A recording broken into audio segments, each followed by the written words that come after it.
देश की महानतम वीरांगनाओं में रानी दुर्गावती का नाम सबसे पहले याद किया जाता है। इन्होंने मातृभूमि और अपने आत्मसम्मान की रक्षा के लिए अपने प्राणों का बलिदान कर दिया। रानी दुर्गावती का जन्म दुर्गा अष्टमी के दिन 24 जून को 1524 को उत्तर प्रदेश के बांदा जिले में हुआ।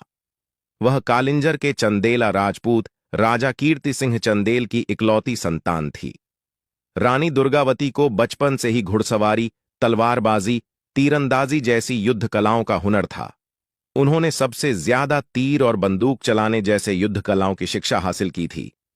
दुर्गावती का विवाह गोंड राजा दलपत शाह से हुआ था। 7 साल बाद ही राजा दलपत का निधन हो गया। पति के निधन के समय दुर्गावती का पुत्र केवल 5 साल का था। इस दौरान रानी को अपना साम्राज्य और बेटे दोनों को संभालना था। 1556 में मालवा के सुल्तान बाज बहादुर ने गोंडवाना पर हमला बोला। इस दौरान रानी दुर्गावती ने अपनी बहादुरी दिखाई और उनके साहस के सामने बाज बहादुर बुरी तरह पराजित हो गया। 1564 में मुगल बादशाह अकबर के निर्देश से आसफ खान ने रानी दुर्गावती के राज्य पर हमला किया।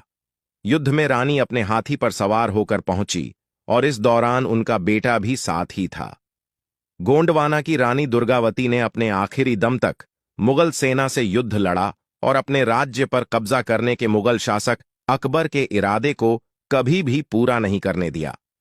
रानी दुर्गावती के शरीर पर कई तीर लगे थे और वह गंभीर रूप से घायल हो गई थी। उन्हें यह संदेह हो गया था कि वह अब जिंदा नहीं बच पाएगी। इसी दौरान उन्होंने अपने एक सैनिक को उन्हें मार देने का आदेश दिया, लेकिन सैनिक ने उनकी यह बात स्वीकार नहीं की। रानी ने दुश्मनों के हाथों मरने से पहले खुद को ही मारना बेहतर समझा। उन्होंने बहादुरी से अपनी तलवार खुद ही सीने में मार ली और शहीद हो गई।